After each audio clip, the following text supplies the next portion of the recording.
Greetings, CBC, and welcome to this week's Sunday warm-up. We are now ready to begin our new series on the book of Romans. So we're going to begin that this Sunday, January the 21st, 2024. And the goal at this point, we'll see how things go if we end up stretching it out a little more. But the goal at this point, or where I have it kind of mapped out for us, is to go through the last Sunday of July. So roughly about 7 months that we will be looking at the book of Romans. So, I mean, you could read Romans in a day this week. So we're going to take some really slow time looking at the book of Romans here over the next 7 months. I would encourage you, certainly in the next couple of weeks as we get started, to find some space to sit down, if you can, in one reading, if not maybe two readings of the book of Romans. You know, it was a letter that was written, so they wouldn't have been studying it section by section like we will be doing. Try to create an opportunity for you or some others to gather with you and read it together in one setting, or like I said, a couple of settings if you can. This week we want to establish a little bit of groundwork and look for a common kind of theme that is throughout the book of Romans, and a theme and a phrasing, a way of considering what the whole book is about, kind of like the thesis of the book that we will keep before us each week as we study. It'll help to do that, helps to guide our study so that we aren't getting off track or trying to make the text each week say something that it never intended to say. So we want to be grounded in what its purpose was, what it was saying. And to do that here, a lot of times you'll find those clues within the letter itself. Sometimes at the beginning here we see some real good indications of what the thesis, the purpose, the main line of thought throughout in the first opening paragraph or so and the last one. So we will be looking at this week the beginning and the ending of Romans. We're going to look at Romans chapter 1 verses 1 to 7 and Romans 16 verses 17 to 27. As you do that, and as we begin this study together, I would encourage you, as always, whether it's scraps of paper, a new notebook, just a cheap little spiral-bound notebook somewhere, to have that throughout this series, to be taking notes as you're studying through the week, as you spend time slowly walking through these verses. Again, I would encourage, if you could, a whole reading of the book at some point. But as we go through this week by week, try not to read too far ahead. Read and read and read again the smaller sections that we'll be looking at. So this week, with that notebook in hand or scrap pieces of paper, I'm a big fan of scrap pieces of paper and notes. And what I did was I just took Romans 1 to 7, and I outlined everything that I saw there. All the phrases, what it was teaching, and then right next to it in a column right side by side, I took everything that I saw in Romans 16, 17 to 27 and wrote that out.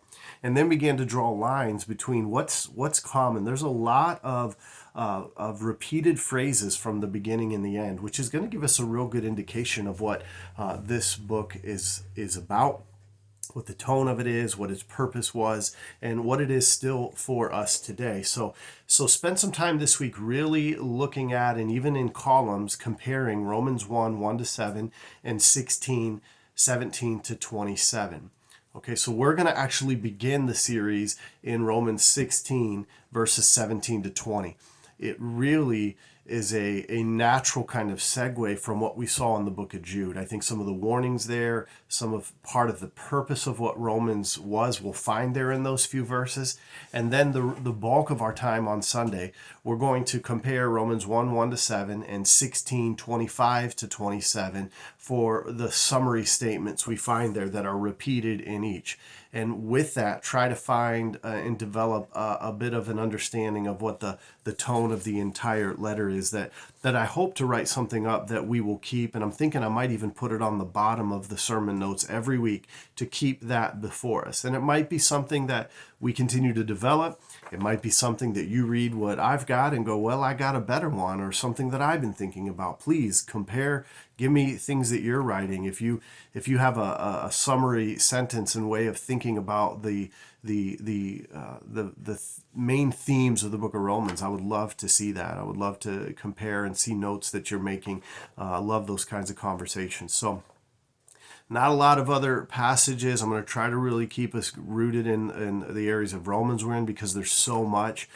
There is a lot that happens within the book of Romans for understanding theology, understanding what it is that we believe about God, we understand about, as we talk about here, the guilt, the grace, and the gratitude. We're going to see those three things really described for us. And so we want to take our time over this next month and really consider what is being taught to us through this letter in the book of Romans. I'm super excited to start this series. I looked it up here when I was putting in a little sermon index thing that I have for all the sermons I've done. It's been 18 years. I've done a few sermons here and there through the book of Romans over the years, but it's been 18 years since the last time I did a beginning to end series through the book of Romans. So I'm excited to go back through Romans again and spend this slow time walking through this letter with you. As we get started, let's certainly be in prayer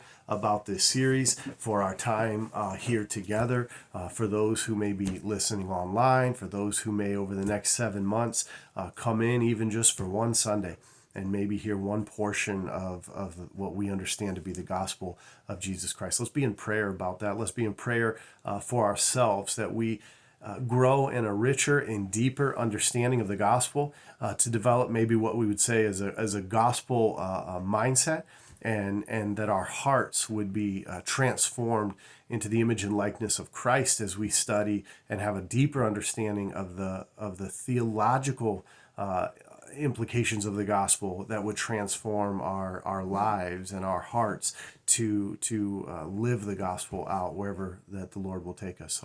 So blessings to you this week. Praying for you. Looking forward to this Sunday as we begin this journey together down the Romans road. God bless you.